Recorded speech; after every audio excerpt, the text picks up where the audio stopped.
रिश्तों की डोर बहुत नाजुक होती है, जिसे बहुत संभाल कर रखना पड़ता है। जिस तरह आकाश में उड़ती पतंग की डोर को अधिक ढीला छोड़ दिया जाए तो वह उड़ने के बजाय ज़मीन की ओर गिरने लगती है, और यदि उसकी डोर को अधिक खींचा जाए तो पतंग से डोर टूट जाती है। उसी तरह रिश्तों के साथ यदि ज़बरदस्ती की जाती है तो उनके टूटने का डर होता है, और यदि उन पर ध्यान ना दिया जाए तो भी वे तनावग्रस्त होने लगते हैं। रिश्ते जीवन में बहुत महत्वपूर्ण होते हैं। यदि हमारे रिश्ते मधुर हैं तो हम अपनी ज़िंदगी का भरपूर मज़ा उठा सकते हैं, परंतु यदि उनमें कड़वाहट है तो ज़िंदगी दुखों का कारण बन जाती है। आज के इस दौर में ऑफिस और पारिवारिक जिम्मेदारियों के बीच परिवार को समय देना और रिश्तों को सौहार्दपूर्ण तरीके से निभाना एक बड़ी चुनौती बन गई है। आए दिन अखबारों में ऐसी खबरें पढ़ने के लिए मिल जाती हैं जिनसे यह प्रतीत होता है कि लोगों के संबंध तनाव की बुनियाद पर खड़े हैं, जैसे पति पत्नी में अनबन, माता पिता के साथ रूखा व्यवहार, सालों साल पुरानी दोस्ती का टूट जाना आदि। ऐसा क्यों होता है? इस संबंध में विशेषज्ञों का मानना है कि जब छोटी छोटी चीज़ों पर सही गलत के लिए झगड़ा होता है तो उन्हें सुलझाना कठिन हो जाता है। रिश्तों में कड़वाहट तब भी आती है जब हम एक दूसरे के आदर्शों को, पसंद नापसंद को महत्व नहीं देते या एक दूसरे की उम्मीदों पर खरा नहीं उतर पाते। इसलिए यह ज़रूरी है कि दूसरे व्यक्तियों के विचारों को भी अहमियत दी जाए, उन्हें भी सुना और समझा जाए। समुचित महत्व दिया जाए तो बढ़ने वाले मनमुटाव व रिश्तों में बढ़ रही दूरियां अपने आप समाप्त होने लगती हैं। रिश्तों के प्रति हमेशा यह ध्यान रखना चाहिए कि रिश्ते अपनेपन व प्यार से संवरते हैं व जोर ज़बरदस्ती से बिगड़ते हैं। रिश्तों को संवारने के लिए स्वयं को और दूसरों को माफ़ करना सीखना होगा। यदि गलतियां होती हैं तो माफ़ी मांगने के लिए सदैव तैयार रहना होगा। अक्सर हम यह नहीं समझ पाते कि रिश्ते कमज़ोर क्यों पड़ते हैं और अपनी मनमानी करने में लगे रहते हैं। रिश्तों में भावनाएं प्रधान होती हैं, उनके आगे किसी भी चीज़ की अहमियत नहीं होती। लेकिन हम रिश्तों के आगे पैसों व छोटी बड़ी बातों को महत्व देने लगते हैं और रिश्तों के कोमल एहसास को नहीं समझते। ऐसे में ये टूटने दरकने लगते हैं।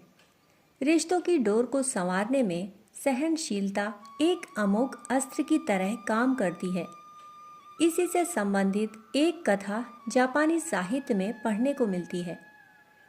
जापान के सम्राट यामातो का एक मंत्री था, ओचो सान। उसका परिवार आपसी स्नेह और सौहार्द के लिए प्रसिद्ध था। उसके परिवार में लगभग 100 सदस्य थे, पर उनके बीच एकता का अटूट संबंध स्थापित था। सभी सदस्य साथ रहते और साथ ही खाना खाते थे। उनमें कभी झगड़े की बात नहीं सुनी गई। ओचो सान के परिवार के आपसी प्रेम की कहानी सम्राट यामातो के कानों तक भी पहुंची। उन्हें इस बात पर यकीन नहीं हुआ। उन्होंने सोचा कि इतना बड़ा परिवार है, कभी तो खटपट हुई होगी और होती होगी। इसी बात की जांच के लिए एक दिन वे स्वयं वृद्ध मंत्री के घर पहुंच गए।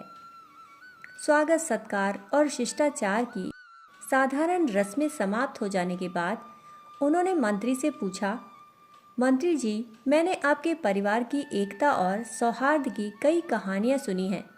क्या आप बताएंगे कि 100 से भी अधिक व्यक्तियों वाले आपके परिवार में यह स्नेह संबंध कैसे बना हुआ है? ओचो सान ने अपने पोते को कलम, दवात और कागज़ लाने के लिए कहा। उन चीज़ों के आ जाने पर उन्होंने हाथों से कुछ लिखकर वह कागज़ सम्राट की ओर बढ़ा दिया और सम्राट से कहा, इस कागज़ में मैंने अपने परिवार के आपसी प्रेम का मूल मंत्र लिख दिया है। सम्राट ने उत्सुकतावश कागज़ पर नज़र डाली तो चकित रह गए। कागज में एक ही शब्द को कई बार लिखा गया था, सहनशीलता, सहनशीलता, सहनशीलता।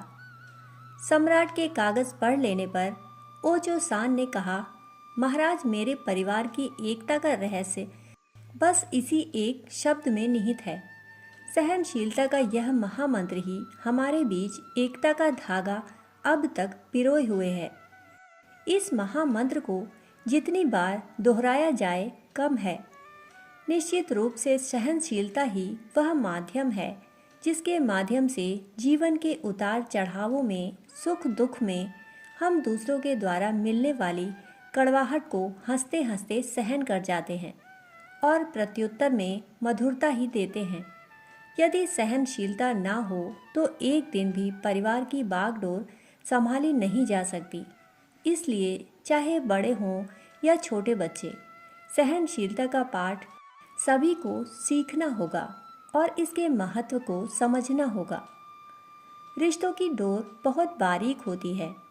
परस्पर संदेह करना, मन में अपनी भावनाओं को दबाना और दूसरों से अवास्तविक अपेक्षाएं रखना अक्सर रिश्तों में गलतफहमी के कारण बन जाते हैं।